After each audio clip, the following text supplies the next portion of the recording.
Hey guys, welcome to another update on the aquaponics blog. It's been a little while since I've done it in this style, and I do miss this style because this gives me the ability to sort of think about my story before I start putting it out there. In the last 3 months or so, I've been really busy, and I've been basically just taking my pocket camera, just taking pictures and video of all the things as I go along. And the last 3 or so videos that you've seen, it's been largely just me doing my best to splice them together to create a story to get the content out there. So really, this is just going to be like an update, not an update. I'm not rehashing all that old stuff, but just sort of like we're now here, we're in the moment, we're doing this. It is early September 2018, and this is what we're doing. Okay, anyway, so you're already aware that I got rid of the goldfish. That has easily been my largest problem that I've had with this system. As much as I got attached to them and I was trying to keep them, it really was constantly throwing a wrench in the process. So now that they're gone, I've added 6 new guppies to the system, and my goal with them was they're an easier fish to breed. They'll just do their own thing, and as long as I give them enough hiding places for the little guys, and they'll do fine. Most of them will get eaten. I also got 12 Daniels to put in the system just to kind of bring back up the numbers. So I'm now sitting at around about, I think, 26 fish, but I'm not exactly going in there and counting. I mean, if you want to count yourself, you can do that. So it's around about that number. Because the guppies, they will eat their own young, and really their survival instinct as little fry is to literally swim away and hide. I needed hiding spots. So for the last year or more, I've been trying to look for really cool ways of giving a lot more hiding spots for the fish. And one of the fun ideas that I've always had was maybe do something with Lego, but that would be a whole nother video project that I would love to be able to do, but that would not with this tank. So anyway, I went with getting some live plants. Now initially I couldn't do that because of the goldfish, but now that the goldfish are out there, I got the live plants in there. I'm new to using live plants. I had the frog bit before, and that didn't work, but that was because I didn't have enough airflow going over the top of the tank to give them, yeah. So anyway, I'm not expecting, I'm expecting a little bit of a learning curve with this, but I don't expect it to be a long drawn out battle. I'm going to address it and figure it out and just be on top of it, and it shouldn't be a problem, from what I understand right now. So that means as time goes on, I should have more and more fish going on, and that's awesome. I also would like to get the shrimp again. Remember those red cherry shrimp that I had? I missed those guys. Those were really cool to watch them just do their thing, However, goldfish ate them. No more goldfish. Hey, what do you know? So I will get those maybe in a week or two. We're just going to watch and see. And I think also I'm going to add another little bit of like another plant in here. So I have something big in the back, medium, and then small. That's kind of that way of how you do it. And I'm only going to put it in like the third side of the tank. I don't really want a whole full-blown aquascape in here. As far as the bio load, as you can see up here, with all the fish, they're growing like weeds like they've been intended to.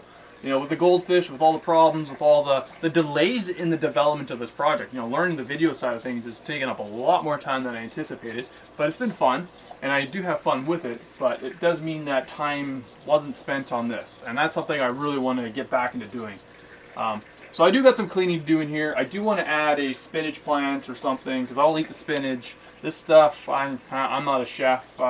This just ends up in the compost. It's just here to do its thing. But this is doing well. In fact, another interesting development that I've noticed is, remember the spots that I was telling you about before? And I figured it was like a malnutrition problem that I was having. Well, I'm not seeing it anymore. All the new growth is looking good. So I think that's a lot to do with the fish and the proper diets and that sort of thing. So that's good. I'm liking that.